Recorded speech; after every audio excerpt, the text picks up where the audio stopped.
Welcome back ನೋಡೋಲ್ಲ ವಿಡಿಯೋಲ್ಲ ಬಂದಿದ್ದೀವಿ ಒಂದು ಹಳ್ಳಿಗೆ. ಇದು ಹಳ್ಳಿ ಹೆಸರು ನವಳ್ಳಿ ಅಂತ. ಇದು ಹಳ್ಳಿಗಿರಿ ತಾಲೂಕಿಗೆ ಸಂಬಂಧಪಟ್ಟಿರುವಂಥ ಒಂದು ಹಳ್ಳಿಗೆ ನಾವು ಬಂದಿದ್ದೀವಿ. ಈಗ ನಾವು ಮಾತಾಡ್ತಾ ಇದ್ದೀವಿ ಇಲ್ಲಿ ಈಗ ಬಸ್ ಸ್ಟಾಪನ್ನು ನೋಡ್ತಾ ಇದ್ದೀವಿ. ನವಳ್ಳಿ ಬಸ್ ಸ್ಟಾಪ್ ಯಾವ ಥರ ಇದೆ ಮತ್ತು ಎಷ್ಟು ವರ್ಷದಿಂದ ಕಟ್ಟಿಸಿದ್ದಾರೆ ಮತ್ತು ರೆಡಿ ಯಾಕೆ ಮಾಡಿಲ್ಲ ಅದ್ರ ಬಗ್ಗೆ ಸ್ವಲ್ಪ ಇಲ್ಲಿ ಜನರನ್ನ ಕೇಳೋಣ ಮತ್ತು ಇಲ್ಲಿ ಭಾಳಷ್ಟು ಮಾಹಿತಿಗಳು ಸ್ವಲ್ಪ ಕಲೆಕ್ಟ್ ಮಾಡೋಷ್ಟು ನೋಡೋಣ. ಪೂರವ್ರನ್ನ ತೋರಿಸ್ತೀವಿ. ಇದನ್ನು ವಾಚ್ ಮಾಡಿ ನವಳ್ಳಿಗೆ. ನವಳ್ಳಿಗೆ ಬಂದು ನಾವು ಕೇಳ್ತಾ ಇದ್ದೀವಿ. ಇಲ್ಲಿ ಒಬ್ರು ಇದ್ದಾರೆ. ನಿಮ್ಮ ಹೆಸರು? ಬಸ್ಸು. ಇವ್ರ ಹೆಸರು ಬಸ್ಸು ಅಂತ. ಎಷ್ಟು ವರ್ಷ ಆದ್ರಿ ಇಲ್ಲಿ ಇರಾಕಂತ? 20 ವರ್ಷ. ಏನೇನು ಬದಲಾವಣೆ ಐತ್ರಿ ಈಗ ಊರಿಗೆ? ಬದಲಾವಣೆ ಅಂದ್ರೆ ರೋಡ್ ಕರೆಕ್ಟ್ ಇಲ್ಲ. ಫಸ್ಟ್ ಅಂದ್ರೆ ಕೆರೆ ನೀರು ಕರೆಕ್ಟ್ ಇಲ್ಲ. ಮತ್ತು ರೋಡ್ ಕರೆಕ್ಟ್ ಇಲ್ಲ. ಏರಿಯಾಗಳು ರೋಡ್ ಊರಾಗ ಪಂಚಾಯತಿ ಬಸ್ ಸ್ಟ್ಯಾಂಡ್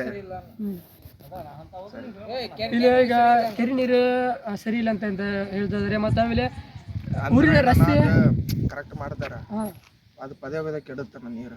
ಪದೇ ಪದೇ ಅದು ಯಾವಾಗ ಸ್ವಚ್ಛ ಮಾಡಿದ್ರೆ ಮತ್ತೆ ಕೆಡುತ್ತೆ. ಕುಡಿಯೋಕೆ ಹೆಂಗೆ ಇಲ್ಲಿ ನೀರು? ಮತ್ತೆ ಅದಾನ ಕೆರೆ ಕೆರೆ ಒಂದು ನೆಳ ಇಲ್ಲಿ ನೆಳ ಅದೊಂದು ಸೌಳ್ ನೀರು ಬಿಡ್ತಾರೆ. ಸೌಳ್ ನೀರು ಡೈಲಿ ಸೌಳ್ ನೀರು ಬಿಡ್ತಾರೆ. ಸಿಹಿ ನೀರು ಎಷ್ಟು ಇದೆ? ಕೆರೆ ಒಂದು ಬಿಟ್ಟರೆ ಸಿಹಿ ನೀರು. ಈಗ ರಸ್ತೆ ಬಗ್ಗೆ ಏನೈತಿ? ರಸ್ತೆ ಇದು ಊರನ್ನು ರಸ್ತೆ ಕರೆಕ್ಟ್ ಇಲ್ಲ. ಊರನ ರಸ್ತೆ ಯಾವ ರೀತಿಯೂ ಕರೆಕ್ಟ್ ಇಲ್ಲ. ಈ ಬಸ್ ಸ್ಟ್ಯಾಂಡ್ ಎಷ್ಟು ವರ್ಷದಿಂದ ಈಗ ಅದು ಇದು ರೆಡಿ ಮಾಡಿಲ್ಲ? ಒಂದು 10 ವರ್ಷ ಮೇಲೆ. ಒಂದು 10 ವರ್ಷದಿಂದ ಬಸ್ ಸ್ಟ್ಯಾಂಡು ರೆಡಿ ಮಾಡಿಲ್ಲ. ಇಲ್ಲಿ ಬಸ್ಸಿಂದ ಹೆಂಗಿದೆ? ಇಲ್ಲಿ ಬಸ್ಸಿಂದ ಅನುಕೂಲ ಐತೆ. ನಮ್ಮ ಮಳೆ ಆದ್ರೆ ಒಂದು ಸಮಸ್ಯೆ. ಮಳೆ ಆದ್ರೆ ಒಂದು ಸಮಸ್ಯೆ. ಬಸ್ ಬರ್ತದೆ. ಮಳೆ ಆದಾಗ ಏನು ಬಸ್ ಬರ್ತಾವೆ? ಇನ್ನು ಮಳೆ ಆದಾಗ ಬಸ್ಸೇ ಬರೋದಿಲ್ಲ. ಮಳೆ ಆದಾಗ ಬಸ್ ಬರೋದು ಭಾಳ ಸಮಸ್ಯೆ ಇದೆ. ಮಳೆಗಾಲ ಟೈಮಲ್ಲಿ ಸ್ಕೂಲ್ಸ್ಗೆ ಬರೋದು, ಹೈಸ್ಕೂಲ್ಗೆ ಹೋಗೋದು ಸ್ಟೂಡೆಂಟ್ಸ್ ಇರ್ತಾರೆ.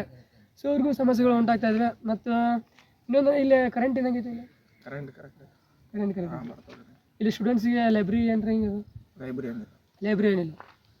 ಇಷ್ಟು ಏನು ಮುಂದೆ ಮಾಹಿತಿಗಳನ್ನ ಇನ್ನೊಂದಿಷ್ಟು ಜನ ಮಾತಾಡ್ಸೋಣ. ಮತ್ತು ಅವ್ರ ಕಡೆಯಿಂದ ಯಾವ ರೀತಿ ಗುರಪ್ಪ ಎಷ್ಟು ವರ್ಷ ಆಯ್ತು ಇಲ್ಲಿ ಊರಲ್ಲಿ ವಾಸ ಮಾಡೋದು? ಇಲ್ಲಿ ಮಾಡಕತ್ತಿ ನನಗೀಗ 50 ವರ್ಷ ಅಂತ ಹೇಳಕ್ಲಿಂದ ಒಂದು 30 ವರ್ಷ ಆಯ್ತು. ಹೇಳಕ್ಲಿಂದ ಬಂದಿದ್ದು 30 ವರ್ಷ 35 ವರ್ಷ. ಇದು ನಾವಲ್ಲಿ ಇದು ಹಳ್ಳಿ ಒಂದು ಹಳ್ಳಿಗಿರಿ ಸಂಬಂಧಪಟ್ಟಿರೋದು.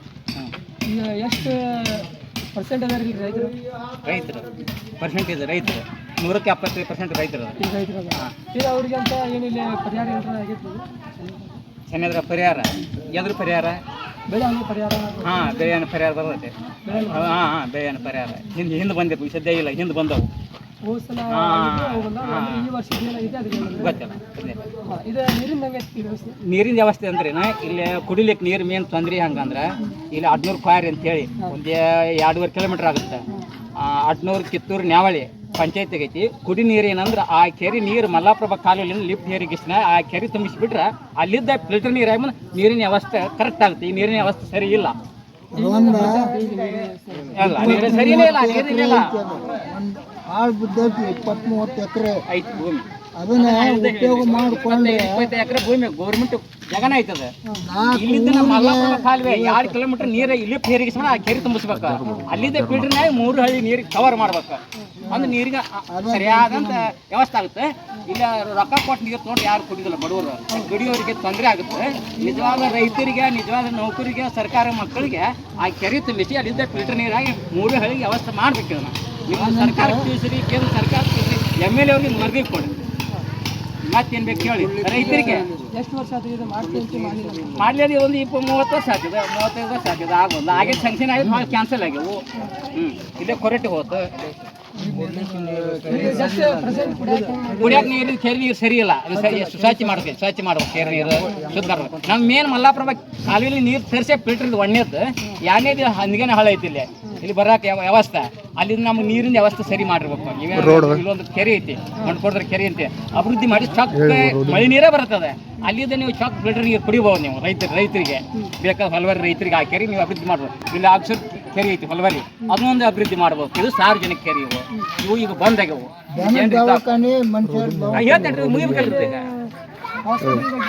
ಮೇನ್ ಹಾಸ್ಪಿಟಲ್ ಬೇಕಿಲ್ಲ. ಹೆಂಗಂದ್ರೆ ಈಗೇನು 3 ಹಳ್ಳಿ 4 ಹಳ್ಳಿ ಬರ್ತಾವ. ಹೆಂಗಂತಂದ್ರೆ 18 ಕಿತ್ತೂರು ನ್ಯಾವಳಿ ಮದಗಾನವ್ರು ಮೇನ್ ಇಲ್ಲಿ ಗೌರ್ಮೆಂಟ್ ಹಾಸ್ಪಿಟಲ್ ಆರೋಗ್ಯ ಅವಶ್ಯಕತೆ ಬೇಕು. ಜನರದು ಮನುಷ್ಯದು ಕುರಟ್ಟಿ ಬಂತು. 18 ಕಿತ್ತೂರು ನ್ಯಾವಳಿ ಮದಗಾನವ್ರು ಏನಂದ್ರೆ ಮೇನ್ ಅವಶ್ಯಕತೆ ಆರೋಗ್ಯ ಇಲಾಖೆ ಬೇಕೇ ಬೇಕು, ಕಡ್ಡಾಯ ಬೇಕು. ಈಗ ಇಲ್ಲಿ ಇನ್ನೂವರೆಗೂ ಯಾವ ಆರೋಗ್ಯ ಇಲಾಖೆ ಬಂದಿಲ್ಲ. ಏನ್ ಬರ್ತಾರ? ಆಮಾಸಿ ಹುಣಿಗೆ ಬಂದಂಗೆ ಬರ್ತಾರ. ಯಾರು ಜನರ ಮಾಹಿತಿ ಕೊಡೋದು ಸರಿಯಾಗಿ ತಿಳುವಳಿಕೆ ಹೇಳೋದಿಲ್ಲ. ಜನರ ಜಾಮೋಡಿ ಕಟ್ಟಿ ಬಂದು ಸಾರ್ವಜನಿಕ ಕರೆದು ತಿಂಗಳು ಮೀಟಿಂಗ್ ಮಾಡ್ಬೇಕು, 15 ದಿನಕ್ಕೆ ಮೀಟಿಂಗ್ ಮಾಡ್ಬೇಕು, ಕೃಷಿ ಅಧಿಕಾರಿಗಳು ಮಾಡ್ಬೇಕು, ಆರೋಗ್ಯ ಅಧಿಕಾರಿಗಳು ಮಾಡ್ಬೇಕು, ಶಿಕ್ಷಣ ಅಧಿಕಾರಿಗಳು ಎಲ್ಲ ಡಿಪಾರ್ಟ್ಮೆಂಟ್ ಬಂದು ಗ್ರಾಮಕ್ಕೆ ವಿಸಿಟ್ ಕೊಡ್ಬೇಕು. ಅವರು ಸರಿಯಾದ ಜನರ ಮೀಟಿಂಗ್ ಮಾಡಿ ತೋರಿಸ್ಬೇಕು. ಅವ್ರು ಆ ಪವರ್ ಇಲ್ಲ, ಯಾವ ಅಧಿಕಾರಿಗಳು ಪವರ್ ಇಲ್ಲ, ಅಧಿಕಾರಿಗಳು ಬರೋದಿಲ್ಲ, ಮಾಡೋದೂ ಇಲ್ಲ. ಗುಪ್ತ ಲೀಡರ್ಸ್ ಮಂದಿ ಗುಪ್ತ ಬೀಗ್ರಿ ಬಿದ್ದರೆ ಬಂದು ಹೋಗ್ಬಿಡ್ರಿ. ಇದಕ್ಕೆ ಪರಿಹಾರ ಬೇಕಲ್ಲ. ಇನ್ನಾದ್ರಲ್ಲಿ ಯಾವ ಥರ ಐತಿ ಪರಿಹಾರ ಸಿಕ್ಕಿಲ್ಲ ಎಲ್ಲಿ ಮಾತು ಯಾರು ಕೊಟ್ಟರು ಕೇಳ ನೀರು ಹಿಂದೆ ಕೊಟ್ಟರೆ ಹಿಂದೆ ಸರ್ಕಾರ ಕೊಡುತ್ತೆ, ಈ ಸರ್ಕಾರ ಚಲೋನೇ ಐತಿ. ಇದಕ್ಕೆ ಬಗ್ಗೆ ಅಭಿಪ್ರಾಯ ಏನಿಲ್ಲ. ಅಂದ್ರೆ ಸವಲತ್ತು ಸಿಕ್ಕಿಲ್ಲ. ಗ್ಯಾರಂಟಿ 5 ಗ್ಯಾರಂಟಿ ಯಶಸ್ವಿ ಆಗ್ಯಾವು. ಆದರೆ ಈ ಕುಡಿಲಿಕ್ಕೆ ನೀರಿಂದ ನಾನು ಕೇಳಿಲ್ಲ. ಊರು ಗ್ರಾಮೀಣ ಒಳಗೆ ರೋಡ್ ಆಗ್ಬೇಕಲ್ಲ, ಗ್ರಾಮೀಣ ಹಳ್ಳಿ ಒಳಗೆ ಆಗ್ಬೇಕಿಲ್ಲ. ಅದನ್ನ ಮತ್ತು ಅದು ಮಾಡೋರು ಯಾರು? MLA ವರದಿ ಕೊಡ್ರಿ ನಾಳೆ ಹೋಗ್ಯಾರ. ಗ್ರಾಮ ರೋಡಿಗೆ ಛತ್ರಿ ಟ್ಯಾಕ್ಟರ್ ಬರ್ಲಕ್ಕ, ಪೇಷಂಟ್ ಅಂಬುಲೆನ್ಸ್ ಮನೆ ಬಂದು ಇಳಿಬೇಕಲ್ಲ. ಇದನ್ನ ವ್ಯವಸ್ಥೆ ಯಾರು ಮಾಡ್ಬೇಕಿದನ್ನ ಮಾಡ್ಬೇಕಿಲ್ಲ. ಮೇನ್ ಇದು ಅವಶ್ಯಕತೆ ಐತಿ. ಇದು ಹೌದಾ? ಶಿಕ್ಷಣ ಸರಿಯಾಗಿ ನೌಕರದಾರ 3 ಮಂದಿ ಇರ್ತಾರೆ. ಯಾಕಪ್ಪ ಶಿಕ್ಷಣ ಮಾಸ್ತರ್ಗಳನ್ನ ಯಾಕೆ ಸರಿಯಾಗಿ ಈ ಹಳ್ಳಿ ಕಳ್ಸೋದಿಲ್ಲ? ಅವರು 2-3 ಮಂದಿ ಕಳ್ಸೋದು ಹೆಂಗೆ? ಕಡಿಮೆ ಐತಿ. ಯಾವಾಗಾದ್ರೂ ನಾನು ತಿಳುವಳಿಕೆ 8-10-15 ವರ್ಷ ಆಯ್ತು ಶಿಕ್ಷಕರು ಸರಿಯಾಗಿ ಸ್ಟಾಪ್ ಫುಲ್ ಬರ್ತೀನಿ. ನೋ ಬೇರೆ ಕಡೆ ಯಾರು ಕೇಳೋಣ? ನೋ ಡೌಂಟ್. SDMC ಅಧ್ಯಕ್ಷರು ನೋ, ಹೈಸ್ಕೂಲ್ ಯಜಮಾನ್ ನೋ, ಅಧ್ಯಕ್ಷ MLA ಪವರ್ ಡೈರೆಕ್ಟ್ ಕೊಡ್ಬೇಕು ನನಗೆ. ಅವ ಬಸ್ ಸ್ಟ್ಯಾಂಡ್ ಇಲ್ಲ, ಎಲ್ಲಿ ನೋಡಿ, ಇಲ್ಲ ಬಸ್ ಸ್ಟ್ಯಾಂಡ್ ಇಲ್ಲ. ಬಸ್ ಸ್ಟ್ಯಾಂಡ್ ಮೇನ್ ಆಗ್ಬೇಕಿದೆ. ನಾನು ಅನ್ನಕ್ಕಂದು 30 ವರ್ಷ ಅದು 20 ವರ್ಷ ಆಗ್ತದೆ. ಹಿಂದೆ ಕೊಂಡ ಟೈಮಲ್ಲಿ ಇರ್ದಾಗ ಆಗಿತ್ತು. ಅದು ಕುಮಾರಸ್ವಾಮಿ ವಾಸ್ತೆ ಬಂದಾಗ ಅಭಿವೃದ್ಧಿ ಆಗಿದ್ದು. ಈಗ ನಾವು ಹೋಗಿ ಪಂಚಾಯತ್ ಕೇಳಿದ್ರಿ ಬಸ್ ಸ್ಟ್ಯಾಂಡ್ ಬಗ್ಗೆ ಏನಿದೆ ಫಂಡಿಂಗ್ ಬಂದಿತ್ತು ಅಂತೇಳಿ. ಅವ್ರೇನಂದ್ರೆ ಇನ್ನಾದ್ರೂ ಏನು ಫಂಡಿಂಗ್ ಬಂದಿಲ್ಲ ಏನಿಲ್ಲ ಅಂತ ಹಿಂಗೆ ಹೇಳಿದ್ರಿ. ಏನಿದೆ ಪೆಂಡಿಂಗ್ ಅಂದ್ರೆ ಏನಾಗುತ್ತೆ? MLA ಫಂಡಿಂಗ್ ಅಂದ್ರೆ ಅಮೌಂಟ್ ಏನು ಸೆಕ್ಷನ್ ಆಗಿದೆ? MLA ಕೇಳಲ್ಲ. ಸಾರ್ವಜನಿಕ ಫುಲ್ ಪವರ್ ಮ್ಯಾನ್ ಅಲ್ಲವ. ಅವಾಗ ನೀವು ಲೆಟರ್ ಕೊಟ್ಟಲ್ಲ. ನೀವು ಅವಂಗೆ 2 ಕಡೆ ಬಸ್ ಸ್ಟ್ಯಾಂಡ್ ಆಗ್ಬೇಕು, ಆರೋಗ್ಯ ಇಲಾಖೆ ಆಗ್ಬೇಕು, ಶಿಕ್ಷಣ ಆಗ್ಬೇಕು. ಊರ ನಡುವೆ ರಸ್ತೆ ಸರಿಯಾಗಿಲ್ಲ. ಈಗ ಈಗ ಮೇನ್ ಹಂಗೆ ಬಿರ್ದು ಒಂದು ಕೆಲಸ ಮಾಡಿಕೊಟ್ಟನ. ಹೌದಂತ ಗಂಟು ಕೆಲಸ ಕುಸ್ತಿ ಹೋಗ್ದಾನೆ MLA. ನಾನು ಈಗ ಅದೊಂದು ಕೆಲಸ ಹಂಗೇನೋ ಬಿರ್ದು ನಂಬರ್ 1 ಮಾಡಿಕೊಟ್ಟನ. 5 ಗ್ಯಾರಂಟಿ ಯಶಸ್ವಿ ಆಗ್ಯಾವು.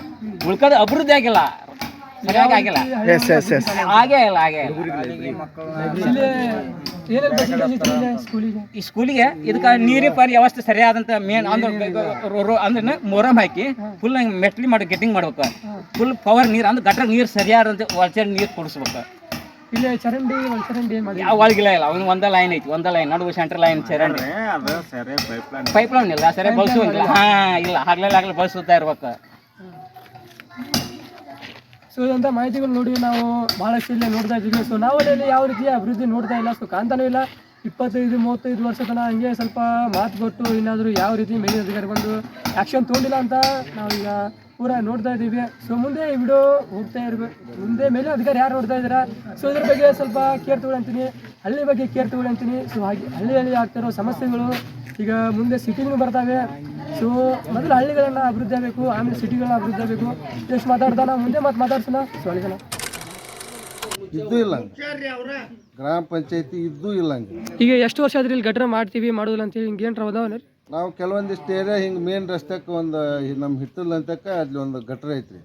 ಒಂದು 20 ಸಲ ಹೇಳಿವ್ರಿ, ಹ್ಞೂ ಅಂತಾರ, ಮತ್ತು ಆಗಿಲ್ಲ. ಕೆಲವೊಂದಿಷ್ಟು ಮೂಲ ಸೌಕರ್ಯ ನಾವಳ್ಳಿ ಗ್ರಾಮಕ್ಕೆ ವಂಚಿತ ಆಗೈತಿ. ಮೂಲ ಸೌಕರ್ಯ ಇನ್ನೊಂದು ಮೇನ್ ನಿಮಗೆ ನಾವು ಹೇಳ್ಬೇಕಂದ್ರೆ ನಾವಳ್ಳಿ ಗ್ರಾಮ ಅಷ್ಟಲ್ಲ, ಇಡೀ ಕರ್ನಾಟಕ ರಾಜ್ಯಾದ್ಯಂತ 1ನೇ ತರಗತಿಗೆ ಸ್ಕೂಲಿಗೆ ಹಚ್ಚಕ್ಕೆ ಹುಡುಗರಿಗೆ ದೊಡ್ಡ ಸಮಸ್ಯೆ ಆಗೈತಿ. ಏನು ಸಮಸ್ಯೆ ಅಂದ್ರೆ ಕಡ್ಡಾಯವಾಗಿ 6 ವರ್ಷ ಬೇಕು. ಅದನ್ನು ಸರ್ಕಾರ ಒಂದು ನೀತಿ ಮಾಡೈತಿ, ಶಿಕ್ಷಣ ನೀತಿ ಒಳಗೆ ಅದನ್ನು ಜಾರಿಗೆ ತಂದ. ಅದನ್ನು ಜಾರಿಗೆ ತಂದದ್ರಿಂದ ಪ್ರತಿಯೊಂದು ಹಳ್ಳಿಗೂ 10ರಿಂದ 15 ಹುಡುಗರು ಶಿಕ್ಷಣ ವಂಚಿತರಾಗ್ತಾರೆ. ಈಗ ಸೆಳುಡಿಗೆ LKG UKG ತೊಗೊಂಬಂದ್ರೆ ಸೆಳುಡಿ ಸ್ಕೂಲಿಗೆ ನಮ್ಮ ಏರಿಯಾಕ್ಕೆ ಸೆಳುಡಿಗೆ. ಈಗ ಸೆಳುಡಿಗೆ ಕೆಲವೊಂದಿಷ್ಟು ಹಳ್ಳಿ ಮಂದಿ ಮಕ್ಕಳನ್ನ ಕಳ್ಸೋಕ್ಕಾಗೋದಿಲ್ಲ. ಯಾಕಂದ್ರೆ 6 ವರ್ಷದ ಒಳಗಿರ್ತಾರೆ, ಬಸ್ ಹತ್ತಕ್ಕೆ ಬರೋದಿಲ್ಲ, ಇಳ್ಯಾಕೆ ಬರೋದಿಲ್ಲ. ಇಲ್ಲಿ ಅಂಗನವಾಡಿ ವ್ಯವಸ್ಥೆ ಇಲ್ಲ. ಅಂಗನವಾಡಿಯಾಗ ಏನಂತಾರೆ ರೀ, 6 ವರ್ಷದ ಮ್ಯಾಗ 1 ದಿವ್ಸ ಕರ್ಕೊಳ್ಳೋದಿಲ್ಲ ರೀ. ಕನ್ನಡ ಶಾಲ್ಯಾಗ 6 ವರ್ಷ ಆಗಿಂದ ಹೆಸರು ಹಚ್ಚಿರಿ, ನಮ್ಗೆ ಕಳಿಸ್ರಿ, ಅಲ್ಲಿ ಮಟ್ಟ ನಮ್ಮ ಹುಡುಗ ಕಳಿಸ್ಬಿಡ್ರಿ ಅಂತ ಅವ್ರು ಅಂತಾರೆ. ಇದಕ್ಕೆ ಸರ್ಕಾರ ಎಚ್ಚೆತ್ತುಕೊಂಡು ಪ್ರತಿಯೊಂದು ಹಳ್ಳಿಗೂ 10ರಿಂದ 15 1ನೇ ತರಗತಿಗೆ ಹುಡುಗರಿಗೆ ಸಮಸ್ಯೆ ಆಗಿದ್ದರಿಂದ ಇದನ್ನು ಯಾವ ರೀತಿ ಅವ್ರು ಸರಿಪಡಿಸ್ಬೇಕಂತ ನಿಮ್ಮ ಮುಖಾಂತರ ನಾ ಕೇಳ್ತೀವಿ. ಈಗ ಇದು ಏರಿಯಾ ರೋಡ್ ಇನ್ನೂ ಆದರೂ ರೆಡಿ ಮಾಡಿಲ್ಲ ರೀ? ಎಷ್ಟು ವರ್ಷ ಎಸ್ಟಿಮೇಟ್ ಆಗಿದ್ದು ರೀ, ಎಲ್ಲ ಆಗಿದ್ದು. ಇದು ಕುಮಾರಸ್ವಾಮಿ ಬಂದಾಗ ಗ್ರಾಮ ವಾಸ್ತವ್ಯ ಮಾಡಿದಾಗ ಎಸ್ಟಿಮೇಟ್ ಆಗೈತಿ, ಎಲ್ಲ ಆಗೈತಿ. ಅದು ಯಾಕೆ ಆಗಿಲ್ಲೋ, ಯಾವ ಕಾರಣದಿಂದ ಆಗಿಲ್ಲೋ ಅದನ್ನು ಅಧಿಕಾರಿ ಮಟ್ಟದೊಳಗೆ ನೀವು ಅದನ್ನು ವಿಚಾರಣೆ ಮಾಡ್ಬೇಕು ಆ ಇಲಾಖೆ ಒಳಗೆ. ಈಗ ನಾವು ಮಾಡುವಂಥ ವ್ಯವಸ್ಥೆ ಇಲ್ಲ, ನಾವು ದುಡ್ಕೊಂಡು ತಿನ್ನುವರು. ಅವನ್ನೆಲ್ಲ ಮಾಡಕ್ಕೆ ಹೋದ್ರೆ ನಮ್ಮ ಮನೆತನ ನಡಿಬೇಕಲ್ರಿ. ಖಾಸಗಿ ಶಾಲೆಗೆ ಭಾಳ ಮಂದಿ ಹಚ್ತಾರೆ ಇಲ್ಲಿ ಪ್ರತಿಯೊಂದು ಖಾಸಗಿ ಈಗ ನೋಡಿ ಇವ ಸಮಸ್ಯೆ. ಕಾನ್ವೆಂಟ್ ಸ್ಕೂಲಿಗೆ ಹೆಚ್ಚು ಬಿಡ್ತಾರ, ಕನ್ನಡ ಶಾಲೆಗೆ ಹುಡ್ರಿಲ್ಲ. ಹೊಳ್ಳಿ ಕನ್ನಡ ಶಾಲೆಗೆ ಅತಿಥಿ ಶಿಕ್ಷಕರನ್ನ ತೊಗೊಂತಾರ. ಅವ್ರು ಸರಿಯಾಗಿ ಕಲ್ಸಾಗಲ್ಲ. ಅವ್ರಿಗೆ ನನಗೆ ಎಷ್ಟು ಜ್ಞಾನ ಇರುತ್ತೆ ಅಷ್ಟೇ ಕಲಿಸ್ಬೇಕು, ಅವ್ರು ಕಲಿಸೋದಿಲ್ಲ. ಈಗ ಫೋನ್ ಬಿಟ್ಟು ಏನು ಕೆಲಸ ಇಲ್ಲ. ಒಂದು ಬೋರ್ಡ್ನಾಗ ಒಂದು 2 ಶಬ್ದ ಬರೆಸಿ ಇವ್ನು ಬರೀ ಅಂತೇಳಿ ಫೋನ್ ಹಿಡ್ಕೊಂಡು ಕುಂತ್ಬಿಡೋದು. ಮಕ್ಳು ಏನು ಕಲಿಬೇಕು, ರಟೈಕ ಅನ್ನೋದು ಕಲಿಸ್ಬೇಕು. ಅವ್ರ ಬಾಯಾಗಿದ್ರೆ ಬಂದ್ರೆ ಹುಡುಗರಿಗೆ ಬಾಯಾಗ ಕಿವ್ಯಾಗಿದ್ರೆ ಹಾಸಿ ಜ್ಞಾನ ಉತ್ಪತ್ತಿ ಆಕತಿ. ಇವ್ರ ಬಾಯಾಗ ಬರ್ದಿಲ್ಲ, ಅಲ್ಲಿ ಬೋರ್ಡ್ನಾಗ 4 ಸಾಲ ಬರೀದ ಫೋನ್ ಹಿಡ್ಕೊಂಡು ಕುಂತ್ಬಿಡ್ದು, ಹಿಂಗೆ ಡಾಕ್ಟ್ರ್ ಹಿಡ್ಕೊಂಡು ಕುಂತಂಗ. ಅದಕ್ಕೆ ಫೋನ್ ಹಿಡ್ಕೊಂಡು ಕುಂತ್ಬಿಡೋದು. ಅದಕ್ಕೆ ನಾವೇನು ಇನ್ನೊಂದು 5 ವರ್ಷಕ್ಕೆ ಶಿಕ್ಷಣ ಇಲ್ಲ ಸರ್ಕಾರಿ. ಈಗ ನೋಡ್ರಿ ಇಲ್ಲೇ ಕೆಲವೊಂದಿಷ್ಟು ಶಿಕ್ಷಣ ಸಂಸ್ಥೆ ಹಳ್ಳಿಕೆರೆ ಒಳಗೈತಿ, ಇಲ್ಲೇ ಕಿತ್ತೂರು ಒಳಗೈತಿ ಕಾನ್ವೆಂಟ್ ಸ್ಕೂಲು, ಇಲ್ಲೇ ಮೋಟ್ ಬಸವಣ್ಣಂತೆ ಮೋಟ್ ಬಸವೇಶ್ವರ ಅಂತ ಯಾವ್ದಪ್ಪ ಅದ RVS ಅಂತ. ಇಂಥ ಕೆಲವೊಂದಷ್ಟು ಸಂಸ್ಥೆ ತೆಗೆದು ಈಗ ಆ ಸಂಸ್ಥಾದಾರು ನಾವೇ ಇರ್ತೀವಿ, ಕನ್ನಡ ಶಾಲೆಗೆ ಹುಡ್ರ ಇರೋದು. ಈಗ ಇವರೆಲ್ಲ ದೊಡ್ಡ ದೊಡ್ಡ ಮಂದಿ ಅಲ್ಲಿ ಹೆಚ್ಚು ಬಿಡ್ತಾರೆ, ನಮ್ಮಂಥ ಬಡವ್ರಿಗೆ ನಿಗೋದಿಲ್ಲ, ಸಮಸ್ಯೆ ಆಕತಿ. ಅದಕ್ಕೆ ದಯವಿಟ್ಟು ಸರ್ಕಾರಿ ಶಾಲೆಗೆ ಶಿಕ್ಷಣ ಸಂಸ್ಥೆ ಎಷ್ಟು ಸವಲತ್ತು ಕೊಟ್ಟೈತಿ. ಈಗ ಕಾನ್ವೆಂಟ್ ಸ್ಕೂಲಿಗೆ ಈಗ ನೋಡ್ರಿ, ನಾವು 1ನೇ ತರಗತಿ ಹಚ್ಚಕ್ಕೆ ಕಾನ್ವೆಂಟ್ ಸ್ಕೂಲಿಗೆ ಯಾವುದೂ ಇದಿಲ್ಲ, ಇದನ್ನ ಮಾಡಿಲ್ಲ ಅವರು.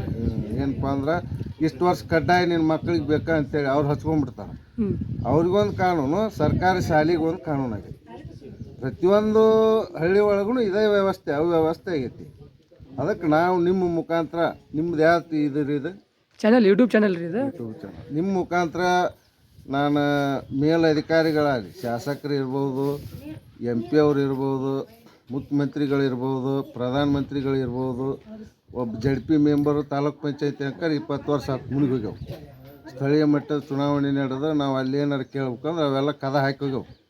ಅವರಿಂದ ನಮಗೆ ಗ್ರಾಮ ಪಂಚಾಯತಿ ಒಳಗೆ ಕೇಳ್ಬೇಕಂದ್ರೆ ಈಗ ಅವ್ರದ್ದು ಅವಧಿ ಮುಗಿದೈತಿ. PDO ಸಾಹೇಬ್ರ ಮುಖಾಂತರ ಕೇಳ್ಬೇಕು. PDO ಸಾಹೇಬ್ ಚಲೋ ಇದ್ರೆ ಒಟ್ಟು ಊರಿನ ಕೆಲಸ ಆಕ್ಕವು, ಇಲ್ಲಿಲ್ಲ ಅಂದ್ರೆ ಅದು ಇಲ್ಲ. ನಮ್ದು ಏನ್ರಿ, ನಾವಳ್ಳಿ ಗ್ರಾಮ ಅಷ್ಟೇ ಅಲ್ಲ, ಇಡೀ ರಾಜ್ಯಾದ್ಯಂತ ಎಲ್ಲ ಹಿಂದುಳಿದ ಗ್ರಾಮಕ್ಕೆ ಶಿಕ್ಷಣದ ನೀರು ಇವನ್ನೆಲ್ಲ ಸರಿಯಾಗಿ ಫೆಸಿಲಿಟೀಸ್ ಕೊಡ್ಬೇಕು. ಈಗೇನು ನೋಡ್ರಿ, ಕಿತ್ತೂರು, ಅಡ್ನೂರು, ಹಳ್ಳಿಕೇರಿ, ಅಣ್ಣಿಗೇರಿ ಕಡೆ ಇದ್ರೆ ನಮ್ಮ ನಾವಳ್ಳಿ ಗ್ರಾಮದಾಗಿದ್ರೆ 10 ಹಳ್ಳಿಗೆ ರೋಣಕ್ಕೆ ಹೋಗ್ಬೇಕಾದ್ರೆ ಇಲ್ಲಿ ಬಸ್ಸಿಗೆ ಹತ್ತಿ ಹೋಗ್ತಾರ. ಇತ್ತಾಗ ನರಗುಂದಕ್ಕೆ ಹೋಗ್ಬೇಕಾದ್ರೆ, ಇತ್ತಾಗ ಗದಿಗೆ ಹೋಗ್ಬೇಕಾದ್ರೆ 6 ಹಳ್ಳಿ ಮಂದಿ ನಾವಳ್ಳಿ ಗ್ರಾಮದ ಅಂತ್ಯಕ್ಕೆ ಕೆರೆ ಮಕ್ಕಳು ಬಸ್ ಸ್ಟ್ಯಾಂಡ್ ಐತಿ, ಅಲ್ಲಿ ಕುಂದಿರ್ತಾರೆ. ಕೆಲವೊಂದು ಇದ್ರಾಗ ಬಸ್ಸ ಬರೋದಿಲ್ಲ, ಬಸ್ಸಿನ ಸಮಸ್ಯೆ ಐತ್ರಿ ಇಲ್ಲಿ. ಐತಿ ನರಗುಂದ ಗದಗ ಐತಿ, ಅವು ಮೂರು ಅಡ್ಡಾಡ್ತಾವು. ಅದು ನಿಲ್ಲಕ್ಕೆ ಜಾಗ ಇರದಂಗೆ ಬಸ್ನ್ಯಾಗ ಸ್ಥಳ ಐತಿ. ಬಸ್ ಸ್ಟ್ಯಾಂಡ್ ಕಡೆ ಇನ್ನೊಂದು 4 ಬಸ್ ಮಾಡಿದ್ರೆ ಈಗೇನ್ರಿ ಮಹಿಳೆಯರಿಗೆ ಫ್ರೀ ಪಾಸ್ ಕೊಟ್ಟಿಂದ ಒಂದು ಸ್ವಲ್ಪ ಜಾಸ್ತಿ ಆಗೈತಿ ಓಡಾಟ, ನಿಂದ್ರಾಕ ಜಾಗ ಇಲ್ಲ ಬಸ್ನ್ಯಾಗ. ಅದಕ್ಕೆ ಬಸ್ಸಿನ ಸೌಕರ್ಯನೂ ಜಾಸ್ತಿ ಮಾಡ್ಬೇಕು. ಇನ್ನಿತರೆ ಎಲ್ಲ ಹಳ್ಳಿಗೂ, ನಮ್ಮ ಹಳ್ಳಿಗೆ ಅಂತ ಅಷ್ಟಲ್ಲ, ಈಗ ಶಾಲಾ ಕಾಲೇಜಿಗೆ ಹುಡ್ರಿಗೆ ಮುಂಜಾನೆ ಹೋಗಿರ್ತಾರೆ 6 ಗಂಟೆಗೆ ಸ್ಕೂಲಿಗೆ, ಅವ್ರು ಊಟಿಲ್ಲ, ಅವ್ರಿಗೆ ಹೊಳೆ ಬರ್ಗೋಡ್ದ ನಿಂದ್ರಾಕ ಜಾಗ ಇರೋದಿಲ್ಲ ಅವ್ರಿಗೆ. ಅದಕ್ಕೆ ಬಸ್ಸಿನ ವ್ಯವಸ್ಥೆ ಮಾಡಬೇಕು. ಇನ್ನು ಉಳಿದ ಯಾವ್ಯಾವ ಸಮಸ್ಯೆ ಅದಾವು ಗ್ರಾಮದ ಮಟ್ಟದಾಗ ಅದನ್ನು ನೀವು ಏನು ಮಾಡಕ್ಕೆ ಬಂದಿರಿ, ಇನ್ನೂ ಏಟು ನಂಬಿಕೆನ ಶಾನ್ಯಾರು ಕೊಟ್ಟು ತಿಳ್ಕೊಂಡು ನಿಮ್ಮ ಕಡಿದ್ರೆ ಏನು ಸಾಧ್ಯ ಐತೆ ಅದನ್ನು ಮಾಡಿರಿ. ನಾವು ಇಷ್ಟ ನಿಮ್ಗೆ ಕೇಳ್ತೀವಿ.